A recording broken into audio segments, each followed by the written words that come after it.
C'était une matinée parfaitement ordinaire, il y a 66 millions d'années, lorsque le monde a pris fin.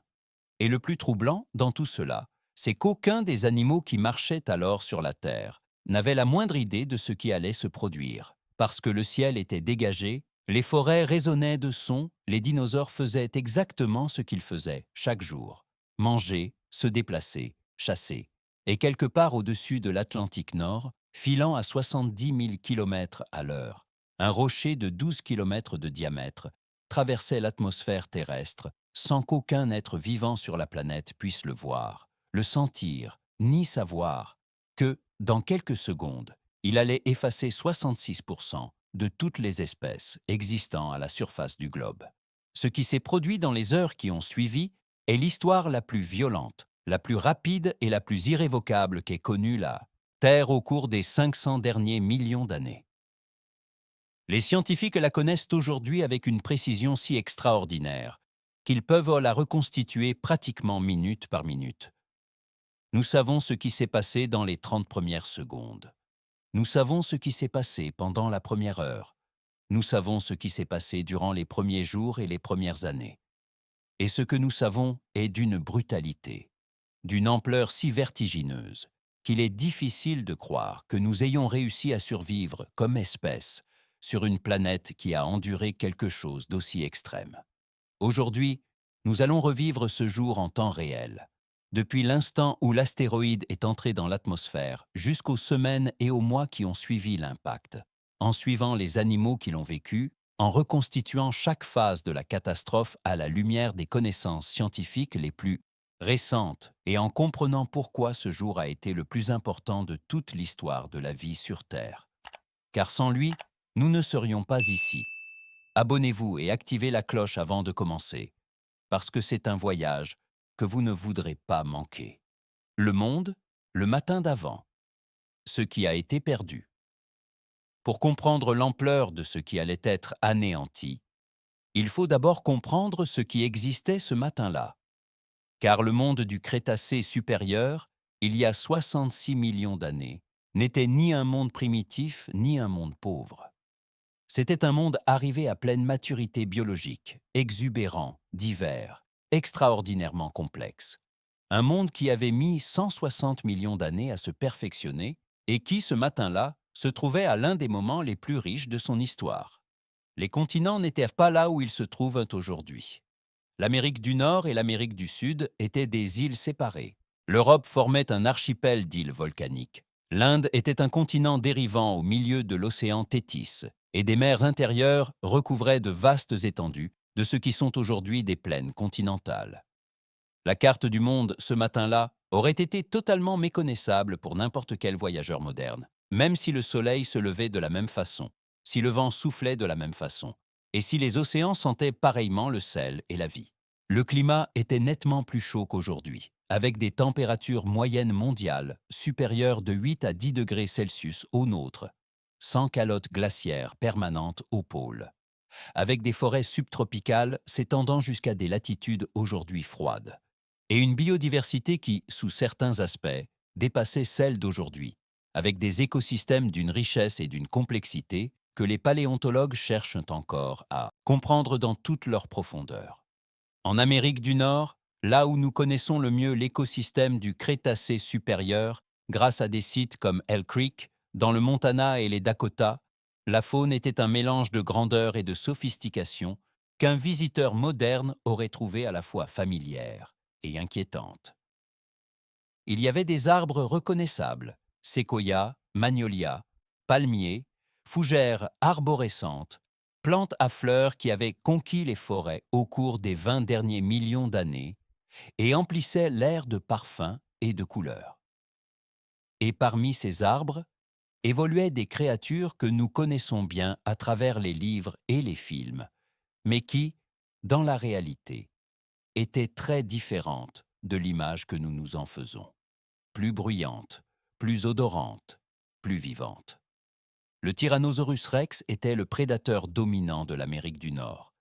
Et ce matin-là, il y avait probablement environ 20 000 individus, répartis sur tout le continent, chacun vivant sur un territoire de plusieurs centaines de kilomètres carrés, chacun étant l'animal le plus dangereux de son écosystème, avec une morsure de plus de 3 tonnes de pression capable de broyer les os comme des branches sèches, une vision binoculaire plus aiguisée que celle des aigles modernes, et un cerveau proportionnellement grand et sophistiqué qui lui permettait de résoudre des problèmes, d'apprendre par l'expérience et peut-être, selon certains chercheurs, d'entretenir des liens sociaux plus complexes que nous ne l'imaginions.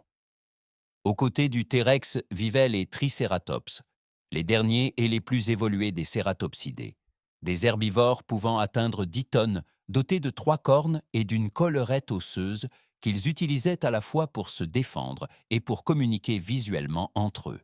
Les Edmontosaurus, grands hadrosauridés vivant en troupeaux de centaines d'individus et produisant probablement des sons complexes grâce à leur crête nasale.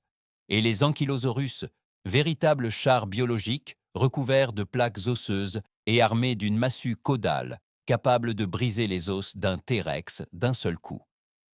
Et au-dessus de tout cela, au-dessus des forêts, des marécages et des plaines inondables, volaient les oiseaux. Car les oiseaux constituaient déjà à cette époque un groupe diversifié et bien établi, avec des centaines d'espèces, certaines munies de dents, d'autres non, certaines de la taille d'un moineau, d'autres de celle d'une mouette. Et à leur côté, les derniers ptérosaures, des reptiles volants qui n'étaient pas des dinosaures, mais partagèrent le ciel avec eux, avec des envergures dépassant dans certains cas les 10 mètres.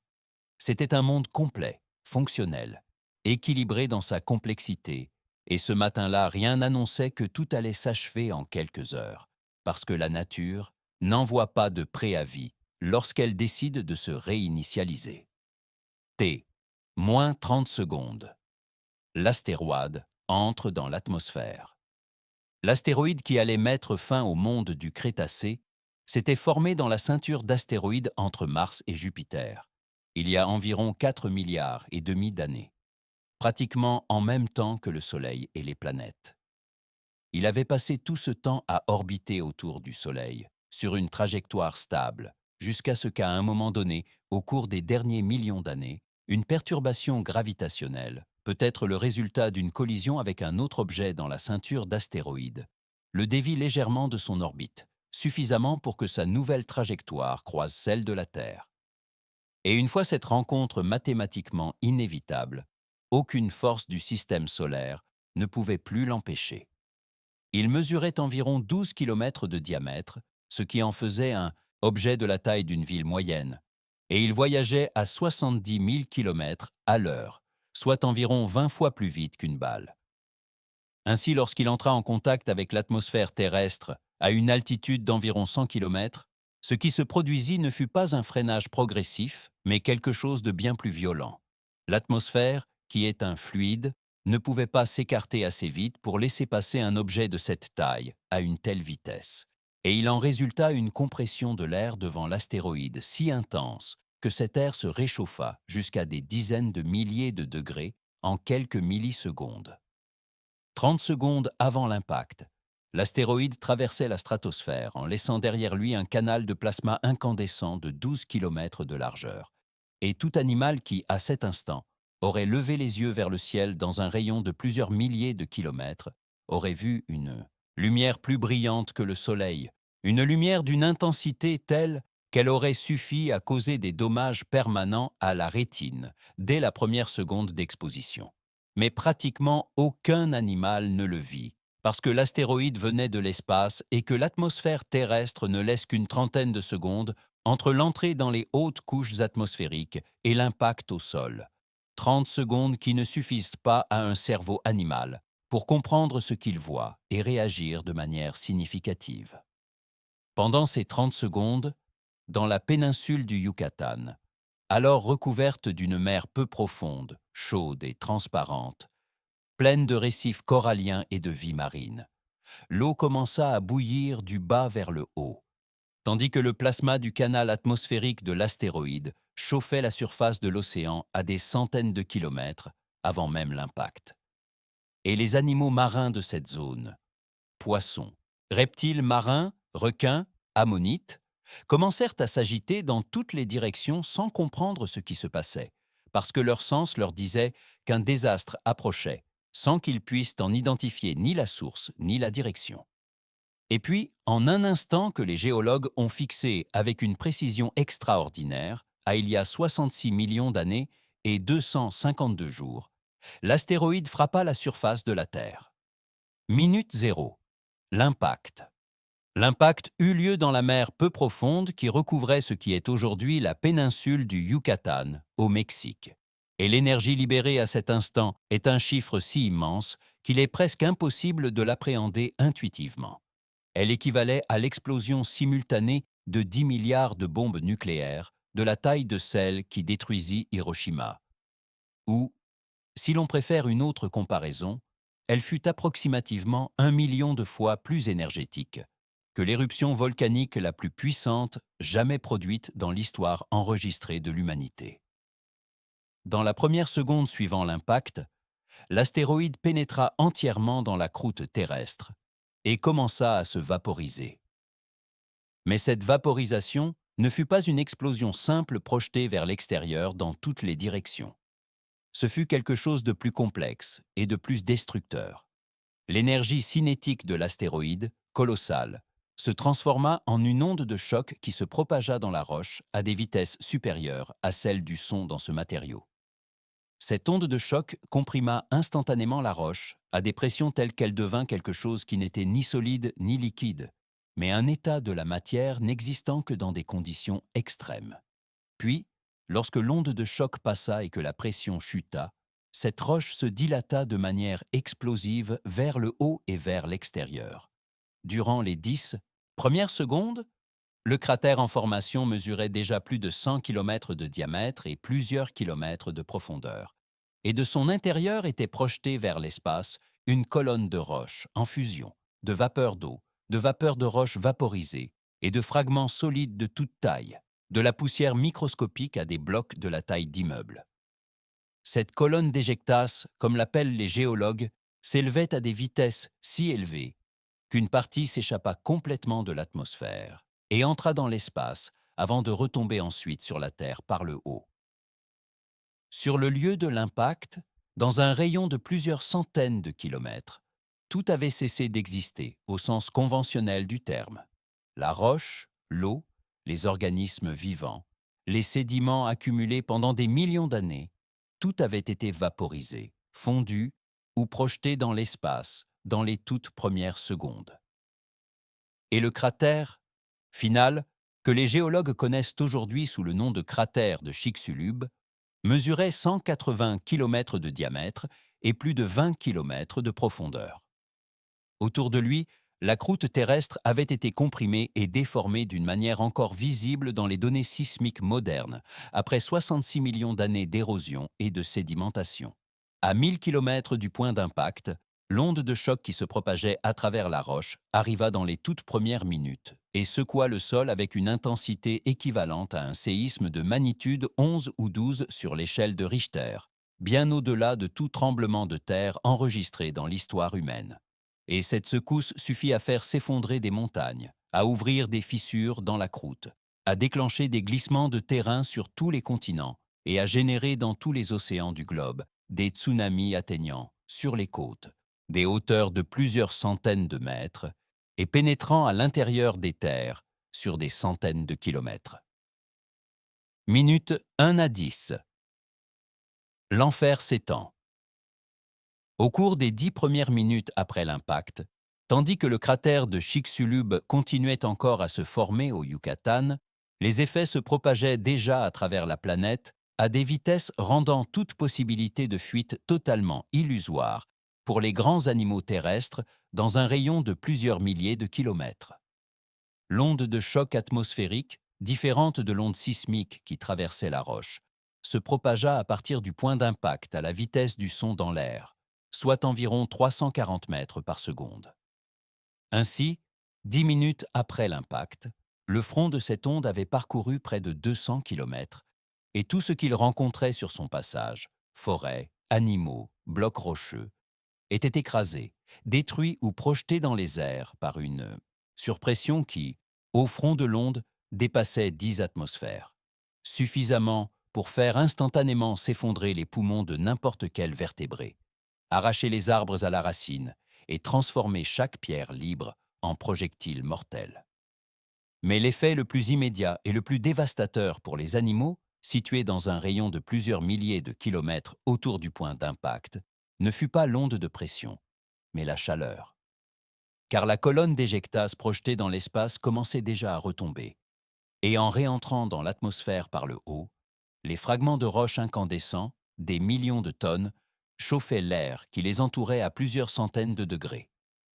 Ainsi, pour tout animal situé dans l'hémisphère nord durant les premières minutes et les premières heures après l'impact, le ciel se transforma littéralement en four, irradiant vers le sol une chaleur comparable à celle d'un four industriel, et les animaux exposés à l'air libre commencèrent à brûler spontanément.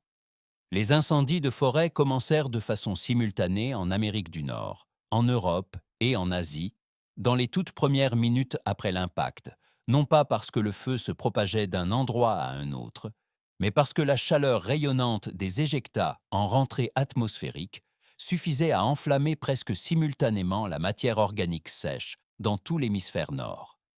Et ces incendies, nourris par des décennies de biomasse forestière accumulée, allaient devenir parmi les plus grands de l'histoire de la planète, capables de dévorer des forêts entières en quelques jours. Les dinosaures qui se trouvaient à l'air libre en Amérique du Nord dans les premières minutes, suivant l'impact, n'avaient aucune chance, car la chaleur qui descendait du ciel suffisait à provoquer en quelques secondes des brûlures mortelles chez n'importe quel animal dépourvu d'une protection spéciale.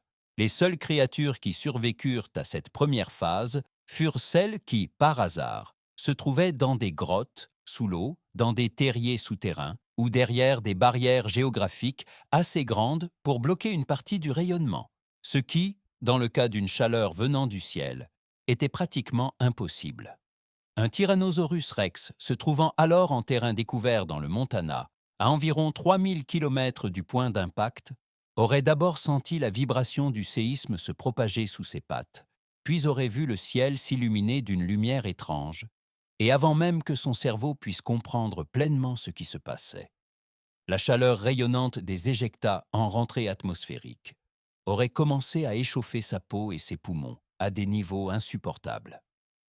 Son instinct l'aurait poussé à chercher de l'eau ou de l'ombre, mais aucune ombre n'était possible, sous un ciel en feu dans toutes les directions. Heure 1. Le tsunami et la fin du monde côtier. 1 heure après l'impact, les effets directs de la chaleur et de l'onde de choc avaient tué pratiquement tout être vivant dans un rayon de 2000 km autour du point d'impact. Mais la planète était loin d'avoir fini de réagir, car certaines des conséquences les plus dévastatrices de l'impact voyageaient à travers l'océan à des vitesses de 700 km à l'heure, sous la forme de tsunamis d'une ampleur sans équivalent dans aucun événement connu de l'histoire humaine. L'impact dans la mer peu profonde du Yucatan avait engendré une série d'ondes gigantesques se propageant dans toutes les directions. 1 heure après l'impact, ces vagues avaient parcouru plusieurs milliers de kilomètres et atteignaient les côtes de ce qui est aujourd'hui les États-Unis, la Colombie, le Venezuela et les rivages de l'Atlantique Nord.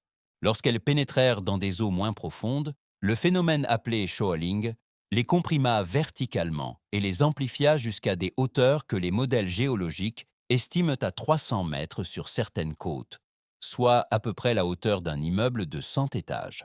Pour mettre cela en perspective, le plus grand tsunami enregistré dans l'histoire moderne, celui de l'océan Indien en 2004, atteignit sur certaines côtes des hauteurs de 30 mètres et tua 250 000 personnes.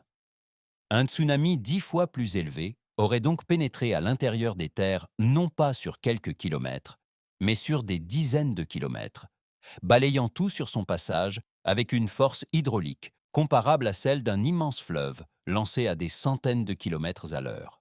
Les côtes de la mer intérieure d'Amérique du Nord, la vaste mer épicontinentale qui divisait le continent en deux, furent totalement ravagées dans la première heure. Les écosystèmes côtiers, qui avaient mis des millions d'années à se développer, deltas fluviaux, mangroves, estuaires, récifs côtiers, furent balayés en quelques minutes par des vagues qui, à certains endroits, pénétrèrent à des centaines de kilomètres à l'intérieur des terres, mêlant eau salée, sédiments, bois, roches, et restes d'animaux de toutes espèces, dans un dépôt chaotique que les géologues peuvent encore aujourd'hui identifier dans des profils stratigraphiques du monde entier, comme la signature inconfondable de l'impact de Chicxulub. Les animaux marins des eaux peu profondes, ammonites, mosasaures, plésiosaures, requins, poissons osseux de toutes sortes, subirent l'impact de façon différente mais tout aussi dévastatrice. Dans les eaux proches du point d'impact, l'onde de choc se propageant dans l'eau suffit à tuer tout animal possédant des cavités remplies de gaz, comme les poumons ou la vessie natatoire, dans un rayon de plusieurs centaines de kilomètres. Plus loin, les bouleversements violents de la colonne d'eau, la turbidité engendrée par les sédiments remis en suspension, la chaleur, l'acidification chimique de l'eau due aux gaz libérés par l'impact commencèrent à tuer systématiquement les organismes les plus sensibles, qui se trouvèrent être précisément ceux qui formaient la base de la chaîne alimentaire marine. Sur Terre, 1 heure après l'impact, les dinosaures qui avaient survécu aux premières conséquences directes commençaient à faire l'expérience de quelque chose de nouveau et de déroutant, le silence. Car les incendies déclenchés dans les premières minutes avaient déjà consumé de vastes étendues de forêt, et les colonnes de fumée noire montaient vers une stratosphère déjà chargée de poussière et de particules d'éjecta. Le résultat était que la lumière du soleil commençait à faiblir, d'une manière qu'aucun animal vivant n'avait jamais connue, car il ne s'agissait pas de l'obscurcissement progressif du crépuscule, mais de quelque chose de bien plus rapide et de bien plus total, comme si quelqu'un abaissait un gigantesque volet sur le ciel. Heure 2. À 24. L'obscurité arrive au cours des 24 premières heures après l'impact, tandis que les survivants immédiats tentaient de s'orienter dans un monde qui avait davantage changé en un jour qu'au cours des derniers millions d'années. L'atmosphère terrestre subissait une transformation qui allait se révéler, au bout du compte, plus meurtrière que l'ensemble des conséquences physiques immédiates de l'impact réuni. Car ce qui allait tuer 66% des espèces de la planète, ce n'était ni le feu ni les tsunamis, mais quelque chose de bien plus lent, de plus persistant et de plus impossible à fuir: l'obscurité. La colonne d'éjectas que l'impact avait projetée dans l'espace et qui retombait maintenant sur la Terre contenait des centaines de millions de tonnes de poussière fine. Une partie de cette poussière, la plus fine, composée de particules de moins d'1 micron de diamètre, était si légère que les vents stratosphériques la dispersaient autour du globe avant qu'elle ne puisse retomber. Ainsi, durant les premières 24 heures, une fine couche de poussière de Chicxulub s'étendait dans toute la haute atmosphère de la planète comme un voile bloquant une fraction croissante de la lumière solaire. Mais la poussière des éjectas n'était pas seule. L'impact au Yucatan s'était produit sur une plateforme de roches calcaires et de gypse particulièrement riche en soufre. Et la vaporisation de ces roches avait libéré dans l'atmosphère des centaines de millions de tonnes de dioxyde de soufre qui, au contact de la vapeur d'eau de la stratosphère, se transforma en acide sulfurique. Or, les gouttelettes d'acide sulfurique sont extraordinairement efficaces pour réfléchir la lumière solaire vers l'espace. Ainsi, dès les premières 24 heures, la combinaison de poussière, de suie issue des incendies et d'aérosols d'acide sulfurique était en train de créer un écran opaque qui réduisait de manière dramatique la quantité de lumière solaire atteignant la surface. Les modèles climatiques les plus récents, fondés sur l'analyse des dépôts de la limite Crétacé-Paléogène dans le monde entier et sur des simulations informatiques à très haute résolution, suggèrent que, dans les premiers jours suivant l'impact, la quantité de lumière solaire atteignant la surface terrestre tomba à moins de 1% des niveaux normaux, ce qui équivaut pratiquement à une obscurité totale, et que cette obscurité dura entre 1 et 2 ans, avec des niveaux de lumière si faibles que la photosynthèse devint impossible sur la majeure partie de la planète. Pour les dinosaures ayant survécu aux premières heures, cela signifiait que le monde s'assombrissait progressivement tout au long de la première journée, non pas d'un seul coup, mais d'une manière graduelle et inexorable. Le soleil devenait d'abord orange, puis rouge, puis une tache pâle à peine distinguable dans un ciel qui virait au gris puis au noir. Le résultat était un mélange de froid croissant, car sans lumière solaire, la température de surface commença à chuter de plusieurs degrés par jour. Et de désorientation totale, parce que les rythmes circadiens de tous les animaux sont réglés sur l'alternance de la lumière et de l'obscurité, et qu'un monde privé de lumière solaire brisait ces rythmes, en affectant tous les processus biologiques. Les plantes, qui dépendent entièrement de la lumière du soleil pour produire l'énergie alimentant toute la chaîne trophique terrestre, commencèrent à mourir. Dans les premières semaines, d'abord les plus petites, et celles vivant dans les écosystèmes les plus dépendants d'un éclairage constant, puis progressivement les plus grandes et les plus résistantes. Et cet effondrement de la végétation fut le mécanisme qui tua la plupart des grands dinosaures herbivores, parce qu'ils ne pouvaient ni s'adapter assez vite à un autre régime alimentaire, ni trouver de quoi se nourrir dans un monde où les plantes mouraient plus vite qu'ils ne pouvaient se déplacer pour en chercher. Les carnivores survécurent un peu plus longtemps, parce qu'ils purent se nourrir des herbivores agonisants pendant des semaines, voire des mois. Mais lorsque l'approvisionnement en grands herbivores s'épuisa, les grands carnivores n'eurent plus eux non plus d'options viables. Et dans les mois qui suivirent l'impact, un effondrement en cascade des écosystèmes terrestres balaya de haut en bas toute la chaîne trophique des grands animaux, laissant en vie principalement que ceux capables de se nourrir de détritus, de graines, de champignons, d'insectes ou de petits vertébrés, c'est-à-dire surtout les petits mammifères, les oiseaux, les crocodiles et les tortues. Les premiers jours, les survivants et les condamnés. Dans les jours qui suivirent l'impact, tandis que la planète s'enfonçait dans l'obscurité et le froid de l'hiver d'impact, il devint progressivement clair quelles caractéristiques déterminèrent la survie et lesquelles condamnaient à l'extinction. Et la réponse n'avait rien à voir avec la force, ni avec la taille, ni avec l'intelligence au sens conventionnel du terme, mais avec quelque chose de bien plus banal et de bien plus décisif. La taille du corps et la flexibilité alimentaire. Les petits animaux possèdent un avantage fondamental dans les situations de pénurie alimentaire extrême. Ils ont besoin de moins d'énergie pour rester en vie, peuvent survivre grâce à des ressources que les grands animaux ne peuvent pas exploiter, et peuvent se cacher dans des refuges inaccessibles au grand corps. Cette combinaison de facteurs fit toute la différence entre la vie et la mort dans le monde de l'après-impact. Les premiers jours révélèrent ainsi un schéma que les paléontologues ont confirmé grâce aux registres fossiles. Pratiquement aucun animal terrestre de plus de 25 kg ne survécut à l'extinction crétacé-paléogène.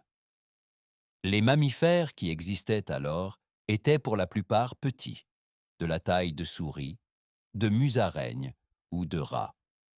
Ils vivaient dans des terriers souterrains ou parmi la litière du sol forestier, se nourrissaient d'insectes, de graines, de champignons et de petits invertébrés, et ces caractéristiques, qui pendant 160 millions d'années les avaient cantonnés à des rôles secondaires dans un monde dominé par les dinosaures, devinrent du jour au lendemain les adaptations, idéales pour survivre dans un monde sans lumière, sans plantes, et où les grands prédateurs mouraient tout autour d'eux. Les terriers souterrains offraient une protection contre le froid grandissant, qui chuta dans les premiers mois de 10 à 20 degrés Celsius sous les niveaux normaux dans les latitudes moyennes, mais aussi contre les incendies, la poussière, les gaz toxiques et les pluies acides que l'acide sulfurique des éjectats créait, en retombant mêlés à l'eau de pluie.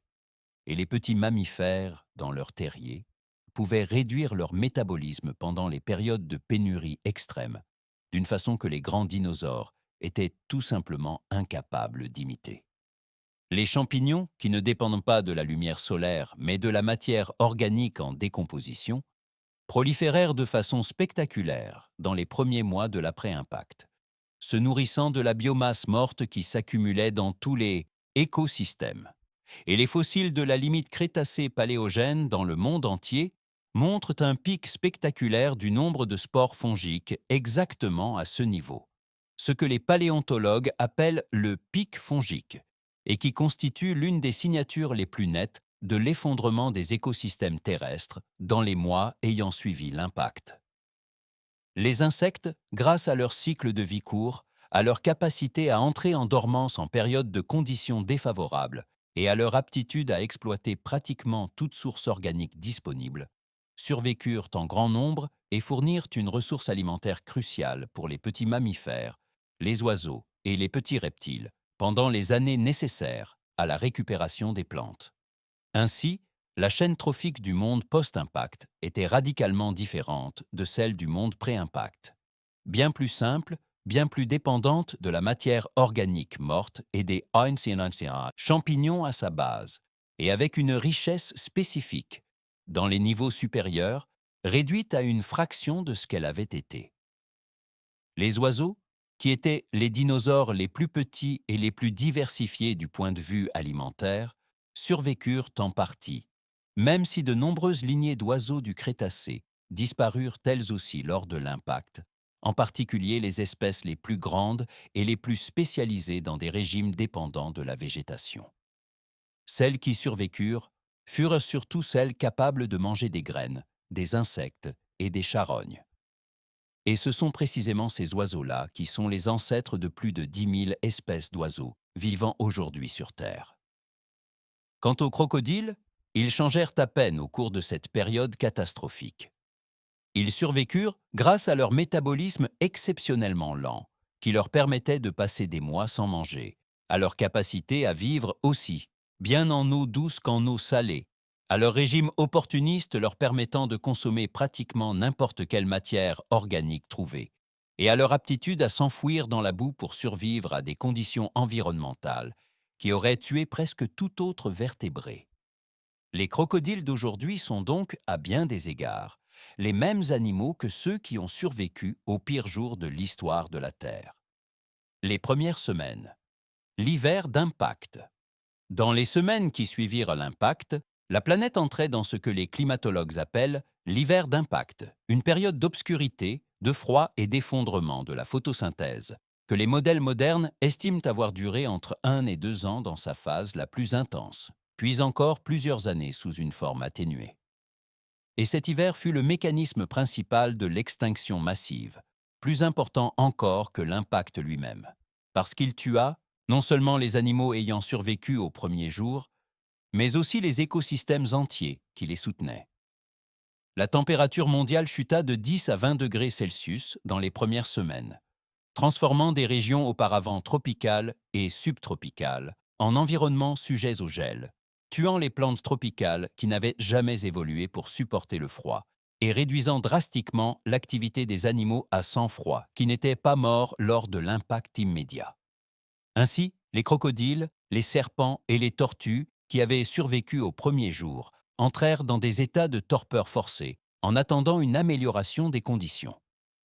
Les pluies acides qui tombèrent dans les semaines suivant l'impact résultaient de la combinaison de l'acide sulfurique issu des éjectases vaporisées et de l'acide nitrique produit par les décharges électriques massives que les séismes et les incendies avaient générées dans Sundaisy, l'atmosphère.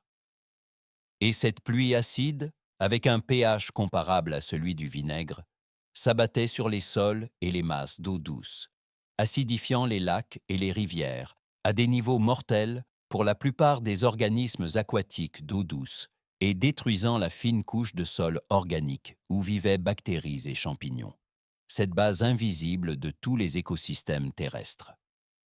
Dans les océans, l'acidification fut particulièrement dévastatrice pour les organismes qui construisent leurs coquilles et leurs squelettes en carbonate de calcium, ce qui représente pratiquement toute la base de la chaîne trophique marine, car le carbonate de calcium se dissout dans l'eau acide. Ainsi, les récifs coralliens, les foraminifères, les coccolithophoridés, les ammonites et les bélemnites, qui ensemble soutenaient la productivité des océans du Crétacé, s'effondrèrent dans les semaines et les mois, suivant l'impact avec une rapidité telle que, dans le DGIS, registre fossile, cette transition apparaît presque instantanée. Et la récupération des écosystèmes marins allait prendre entre 2 et 4 millions d'années. Les derniers Tyrannosaurus rex moururent probablement dans les premières semaines ou les premiers mois après l'impact, non pas de façon spectaculaire, mais de faim, parce que les grands herbivores, dont ils dépendaient, mouraient autour d'eux, et que ceux qui survivaient étaient trop affaiblis pour fournir la quantité de nourriture nécessaire à un animal de 6 tonnes. Le registre fossile montre qu'au niveau de la limite Crétacé-Paléogène, la présence de T-Rex disparaît de manière abrupte et totale, sans signe d'un déclin progressif qui suggérerait une extinction lente, mais avec la soudaineté d'un interrupteur qu'on éteint d'un coup. Les derniers Tricératops, les derniers Edmontosaurus, les derniers Ankylosaurus moururent tous dans ce même intervalle, en quelques semaines ou quelques mois, dans un effondrement synchrone de toute la mégafaune du Crétacé sans précédent dans l'histoire géologique de la Terre. Et ce qui resta après cet effondrement fut un monde appauvri, silencieux, jonché de cadavres en décomposition sur lesquels prospéraient les champignons et les petits charognards.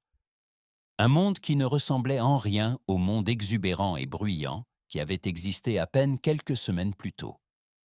Le silence qui suivit l'impact fut peut-être la conséquence la plus étrange et la plus troublante de toute la catastrophe, parce que le monde du Crétacé était un monde rempli de sons. Les rugissements des grands dinosaures, le chant des oiseaux, le bourdonnement des insectes, le bruit du vent dans les forêts. Et soudain tout cela disparut, remplacé par le silence des forêts brûlées, le souffle du vent dans un paysage sans arbres, le bruit de la pluie acide tombant sur la roche nue. Un paysage sonore si radicalement différent qu'il aurait été profondément désolant pour tout être capable de l'apprécier. Les premiers mois, le monde dans les ténèbres. Au cours des mois qui suivirent l'impact, alors que la planète demeurait enveloppée dans l'obscurité de l'hiver d'impact et que les températures restaient de plusieurs degrés en dessous des niveaux normaux, l'extinction continua de progresser à travers les écosystèmes de façon moins instantanée, moins spectaculaire, mais silencieuse, graduelle et inévitable. Car ce qui mourait n'étaient pas seulement des animaux pris individuellement, mais les écosystèmes entiers qui les soutenaient. Et cette différence est cruciale pour comprendre pourquoi la récupération allait être si longue. Un écosystème n'est pas simplement une collection d'espèces, mais un réseau d'interactions, de dépendances mutuelles, de cycles d'énergie et de nutriments, qui se maintiennent stables parce que chaque élément du système joue un rôle dont d'autres éléments ont besoin. Et lorsque l'impact détruisit une fraction suffisamment grande de ce réseau, le reste ne se maintint pas debout. Il s'effondra en cascade.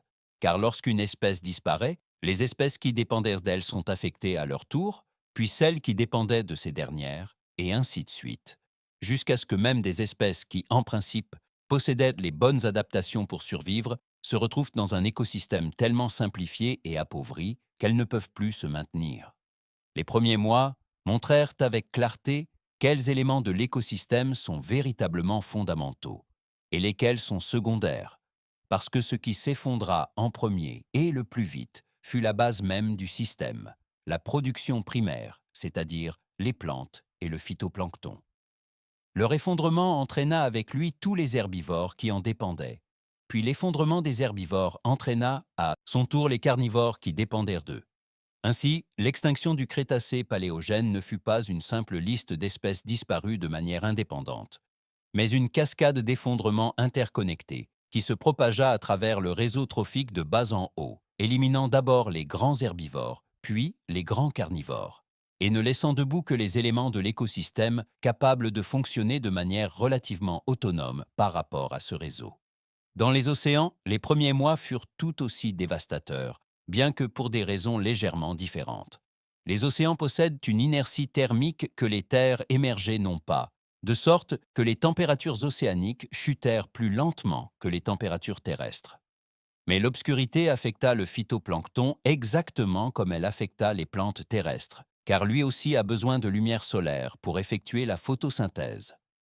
Son effondrement durant les premiers mois fut si massif et si rapide que les sédiments des fonds océaniques au niveau de la limite Crétacé-Paléogène montrent une transition brutale entre des couches riches en carbonate de calcium, résultat de l'accumulation d'organismes planctoniques, et des couches presque stériles d'argile pure. Une transition qui, en certains endroits, se produisit sur moins d'1 centimètre de sédiments, soit moins de 1000 ans. Cependant, dans les grands fonds océaniques, loin de la lumière et dépendant non pas de la photosynthèse, mais de la matière organique tombant depuis les eaux de surface.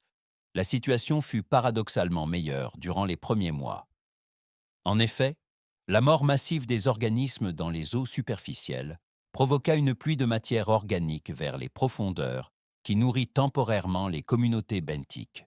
Un festin macabre qui soutint les organismes du fond marin pendant les pires mois de la crise, avant qu'eux aussi ne commencent à souffrir de l'épuisement de la matière organique disponible.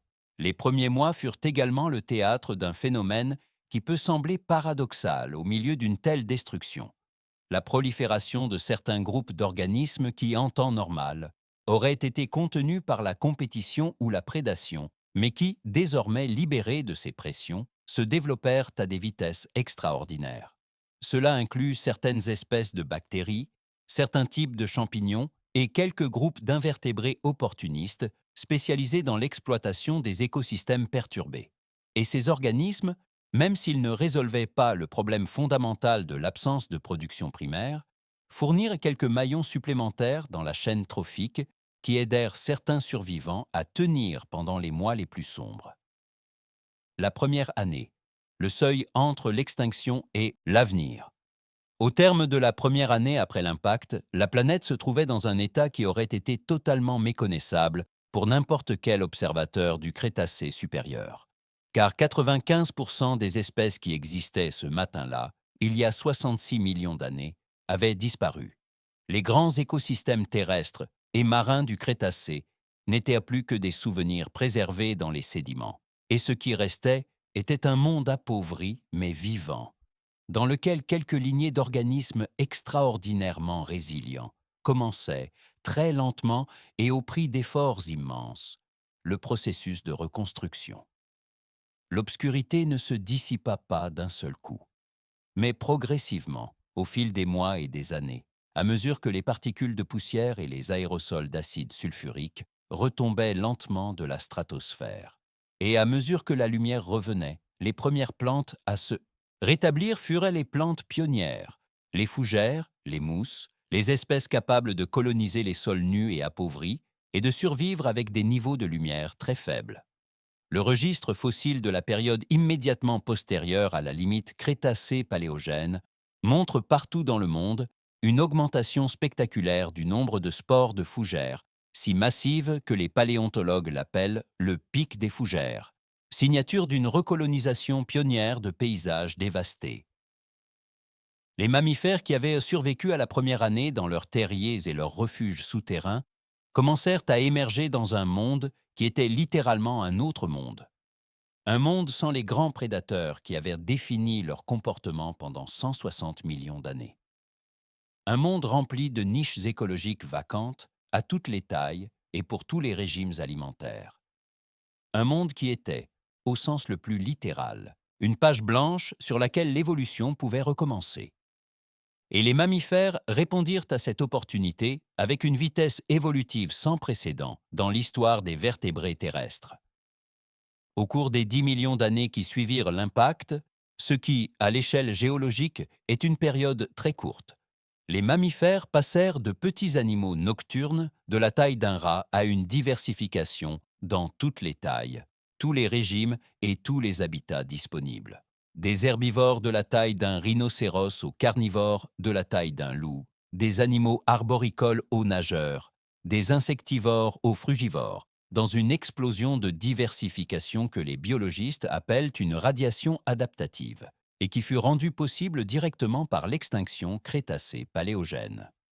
Les oiseaux, les seuls dinosaures à avoir survécu, suivirent une trajectoire parallèle, se diversifiant dans les niches écologiques, restées vacantes après la disparition de leurs parents plus grands. Et dans les millions d'années qui suivirent l'impact, apparurent les premiers oiseaux modernes, ancêtres des passereaux, des perroquets, des rapaces, des canards, des manchots. Des groupes qui totalisent aujourd'hui plus de 10 000 espèces et qui représentent la branche survivante d'une lignée présente sur Terre depuis plus de 150 millions d'années. La première année après l'impact fut, en définitive, le seuil entre deux mondes. Entre le monde du Crétacé, qui avait dominé la vie sur Terre pendant 160 millions d'années, et le monde du Cénozoïque qui allait conduire, 66 millions d'années plus tard, à l'apparition d'une espèce capable de lire sa propre histoire dans la pierre. Et ce seuil ne fut pas franchi par les plus grands, ni par les plus forts, ni par les plus sophistiqués, mais par les plus petits, les plus opportunistes et les plus flexibles.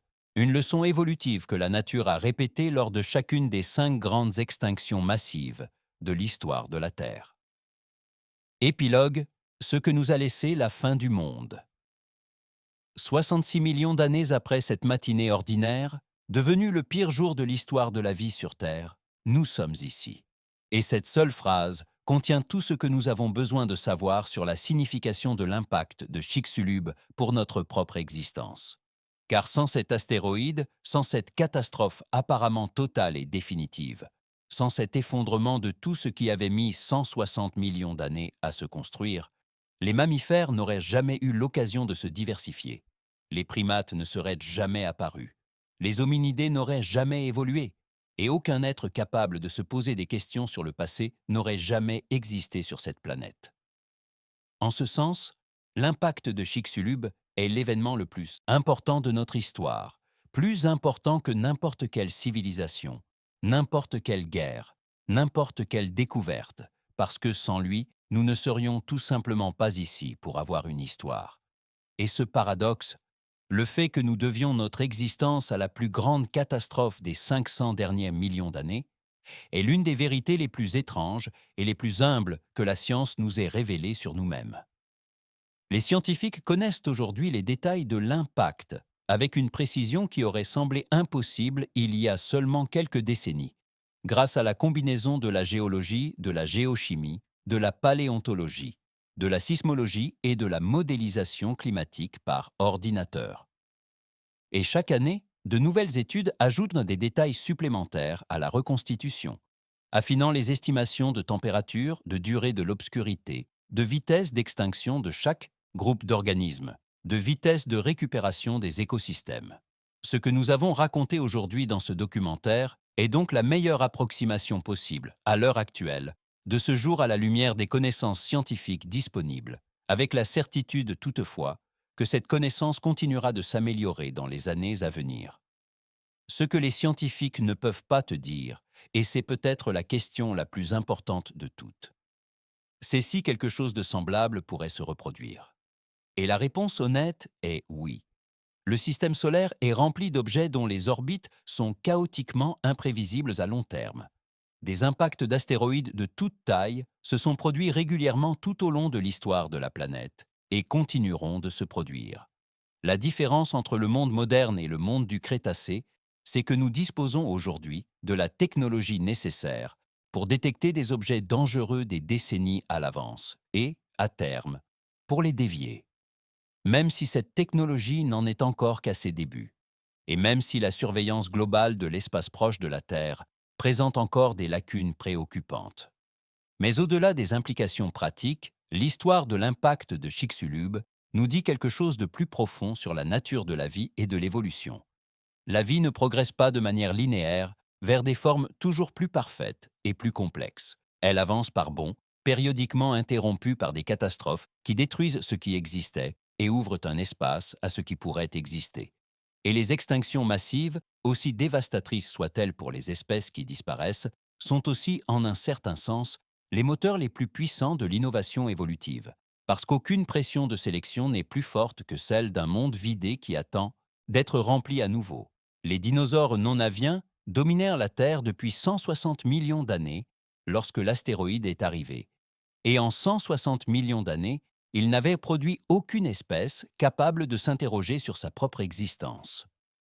Les mammifères, eux, n'étaient les vertébrés dominants que depuis 66 millions d'années, lorsqu'un de leurs représentants, un primate bipède d'Afrique de l'Est, commença à faire précisément cela. Se demander d'où il venait et vers où il allait. Et cette question, qui est en elle-même le plus grand mystère de la biologie, n'aurait jamais pu être formulée sans cette matinée ordinaire d'il y a 66 millions d'années qui s'est achevée dans le plus grand cataclysme de l'histoire de la vie sur Terre. Merci de nous avoir accompagnés dans ce voyage vers le jour le plus important de notre histoire. Dis en commentaire quel moment du récit t'a le plus marqué. Abonne-toi si ce n'est pas encore fait, active la cloche et on se retrouve dans le prochain documentaire.